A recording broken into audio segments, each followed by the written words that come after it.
Yo, what's good? It's your man 100 Grand Ross with The Rock Never Stops. Today I want to do this video to give some flowers to one Jabari Smith of the Houston Rockets. Yo, this kid has finally turned the corner. And it's about damn time. Because we was all starting to get a little worried, weren't we?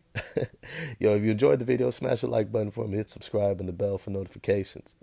Yo, let me just say, it's always a scary sight when somebody shoots the ball extremely well in college, in high school for their entire life and gets to the pros and all of a sudden can't hit the broadside of a barn. When a kid all of a sudden loses his ability to shoot, it makes you feel like it's something mental. And when it feels like it's something mental, it becomes less hopeful many times that they're actually going to be able to find the skill that they lost, that they're actually going to be able to regain their form. Because you never know what's going on in somebody's mental. Is it confidence? Is it anxiety? Is it stress? Is it depression? Is it some sort of trauma they're going through?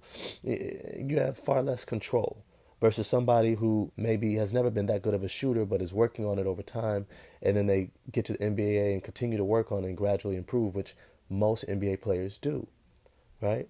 But there's a big difference between never really having been able to shoot and getting to the NBA and working hard on it and improving and seeing the results versus having always been able to shoot extremely well and all of a sudden you can't. And all of a sudden you can't. It reminds me of somebody, and it's not quite the same, but Stanley Johnson, University of Arizona, 6'7" forward, built like a tank, built like Ron Artest, but was more than a competent shooter throughout his life. But he got to the NBA and he absolutely could not find his shot. Absolutely could not figure out how to get the ball to go into the basket beyond a few feet out from the rim. And it's something that completely derailed his career and his future career outlook. This was a lottery pick. This was somebody who was extremely talented, athletic, capable, skilled, and yet he was not able to regain his form because he lost his shot. Jabari Smith, I'm gonna be honest, I was getting a little concerned that it was something mental. I thought he was gonna work through it a lot sooner, but he was struggling.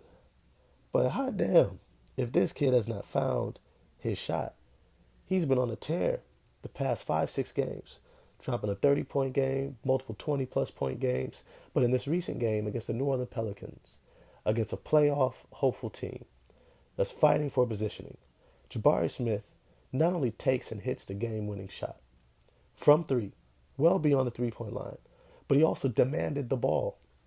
You saw in the final play, he gets the ball almost near the half-court line. He's calling for it loudly after shooting 0 for 2 so far in the game. He had missed both of his three-point shots. He had been really efficient from the field before then, but he had still missed both of his three-point shots in this game. And yet he's loudly demanding the ball, calling for it.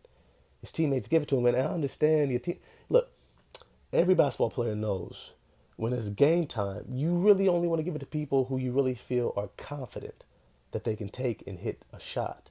You don't want to give it to the guy who seems like they lack confidence in their skills, ability to actually make the play. And so many times you can look at a guy who's calling for the ball and be like, no. Or sometimes you're like, yeah, I'll give you a chance. Because you look like you really want it. You look like you're really determined. You're focused. You're locked in. You're confident. And Jabari Smith looked like all of those things in this play.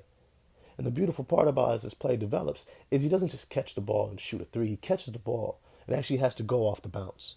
He actually has to create a little bit for himself, which is something that's a little bit more than we thought that he could do initially coming into this draft.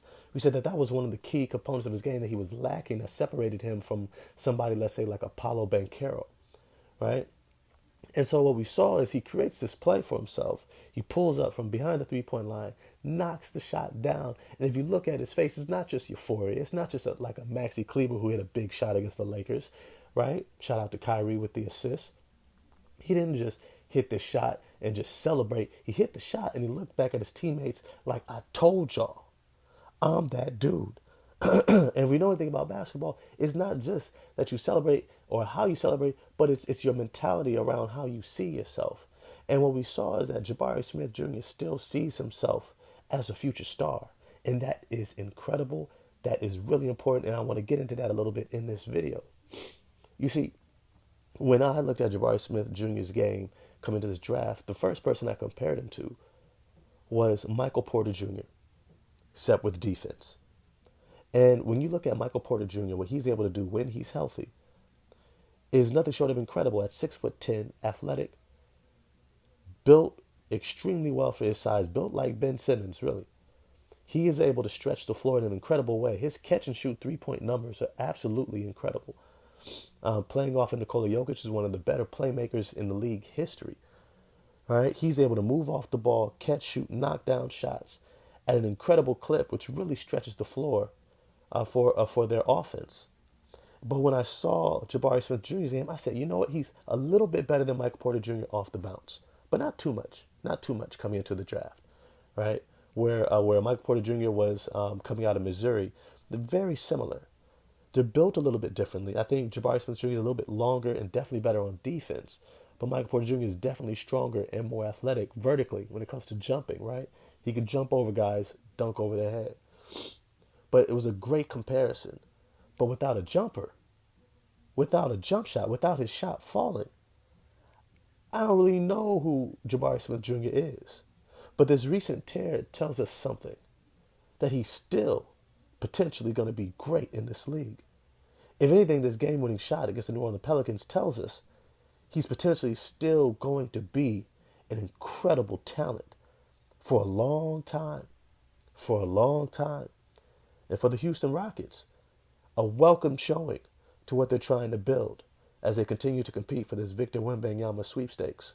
Though I kind of hope they get Scoot Henderson. Either way, I want to know what you all think.